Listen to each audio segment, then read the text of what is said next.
အင်္ဂလိပ်စာကိုလေ့လာရမယ်ဆိုရင် grammar ကိုအရင်လေ့လာရမလားဒါမှမဟုတ်လို့ရှိရင် speaking ကိုအရင်လေ့ကျင့်ရမလားဒီမေးခွန်းလေးကအရင်အမေးများတဲ့မေးခွန်းလေးဖြစ်တဲ့အတွက်ပြန်ပြီးတော့မှအဖြေပေးလိုက်ပါတယ် speaking အရင်ကျင့်ရမလား grammar ကိုအရင်လေ့ကျင့်ရမလားဆိုရဲမေးခွန်းကဒါလူတော်တော်များများသိချင်ကြရတယ်အဲ့တော့ grammar နဲ့ speaking မှာဘယ်ဟာကပိုအရေးကြီးလဲဆိုပြီးတော့မှသူတို့နှစ်ခုကပြိုင်နေရမယ့်အရာတော့မဟုတ်ပါဘူးသူတို့နှစ်ခုလုံးကသူ့နေရာနဲ့သူအရေးကြီးတယ်စပိန်တစ်စီးမှာဘိန်းနှလုံးပါတယ်လို့မျိုးပဲသူတို့ကလည်း balance ညီညီနဲ့အတူတူသွားရမယ့်အရာဖြစ်တယ်အဲ့တော့နှစ်ခုလုံးကအရေးကြီးပါတယ်နော်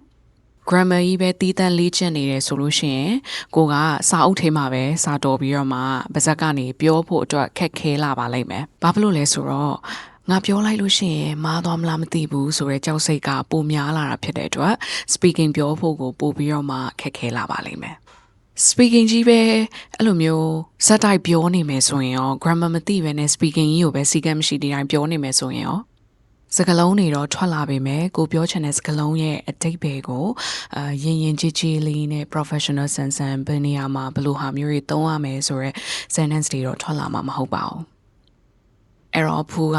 input နဲ့ output ကိုမြင်မြတတ်တာသွားဖို့အတွက်အကြံပြုပါတယ်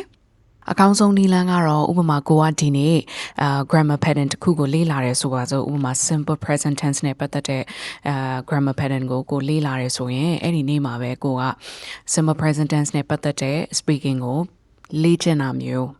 အဲ့ဒီနေ့မှာပဲ tense ကိုသုံးပြီးတော့မှကိုအကြောင်းပြောကြည့်တာမျိုးဘေးမှာရှိတဲ့ပတ်ဝန်းကျင်အကြောင်းလေးတွေပြောကြည့်တာမျိုးကိုလုပ်ကြည့်တာကပို့ပြီးတော့မှအကျိုးရှိပါတယ်အဲ့တော့ grammar ကို speaking ကိုတခါတည်းလေ့ကျင့်ပြီးသားလုပ်ပြီးသားဖြစ်သွားပါတယ်နော်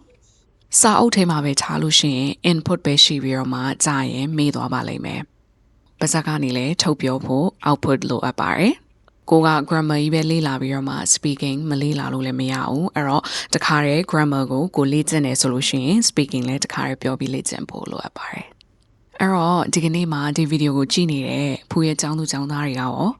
grammar ကြီးပဲလေ့ကျင့်နေလား။ဒါမှမဟုတ်ရင် speaking ကိုလေ့ကျင့်နေလား။ဘယ်ဟာကပိုပြီးတော့အားသာနေလဲ။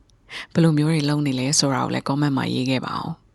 ဒီကနေ့ဒီဗီဒီယိုလေးကအကျိုးရှိမယ်လို့ထင်တယ်နောက်ဗီဒီယိုတွေကြားလို့ရှိရင်လည်းပြန်ပြီးတော့မှတွေ့ကြပါမယ်ကျေးဇူးအများကြီးတင်ပါတယ်ရှင်